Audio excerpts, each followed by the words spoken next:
Thank you for coming back to this lesson.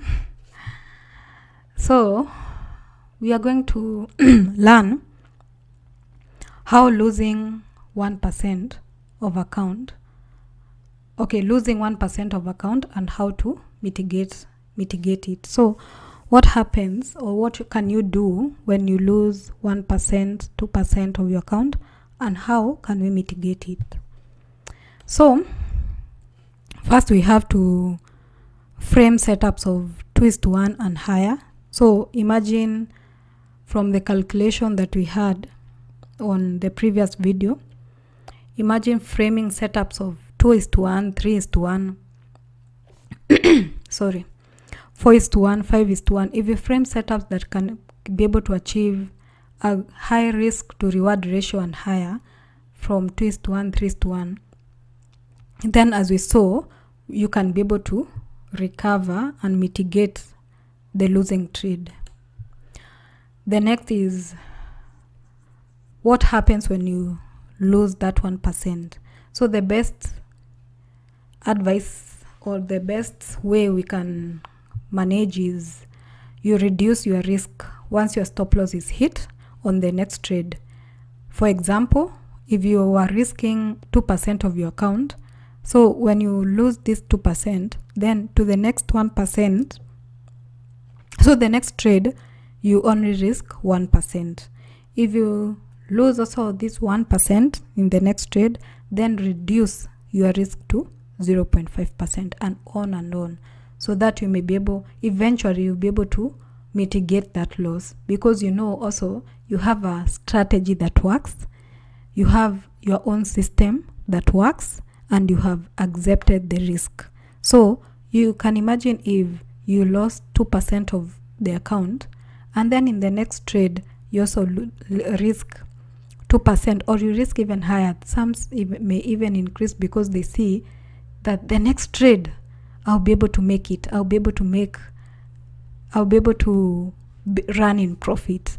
So as for you to gain consistency overall and in the long term in trading, the best way is to reduce your risk once your stop loss is hit on the next trade.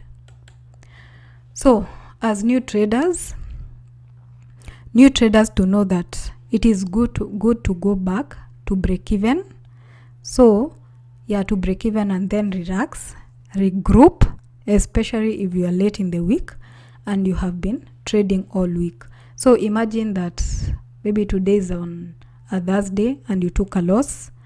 So the best scenario would be, for example, if your strategy or your system does not allow you to trade on Friday, I can say just make sure that either if you find any other trade on that day, depending on your system, what your system says. So if you find another trade, as we said, reduce your risk first, then enter the next trade in which you'll be able to recover that percentage that you've lost.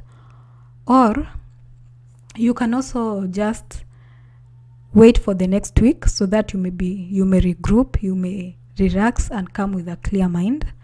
So, and also you may, if you are able to, if you trade on Fridays and you find that setup that will be able to make you enter into a break even, then that's good. You don't have to aim higher, but as long as you have come back to break even, that's well and good for you, and it will be able to, overall in your trades, you'll be able to gain that consistency even long term. So you have to factor in if we are late in the week, if we are early in the week and you have taken the loss. So if you are early in the week, then you can continue trading, but depending on the measures that you take. So you either reduce the risk early in the week, then you continue. But if you are late in the week and you find a trade that can mitigate that loss to break even, then you can take it. But if you lack, or if your system does not allow for you to trade on Fridays or late in the week, maybe Fridays, then you may just sit back, relax, wait for the next week, regroup, re-strategize. Okay, you already have a strategy, but relax and regroup, then come back to the next week and you'll be able to come out of any losses. So that's it for this, guys. That's the end. I hope that this will be beneficial to you, and you'll be able to see that how losing even 1% or 2% of your account should not affect how you can be able to handle it and how you can mitigate it.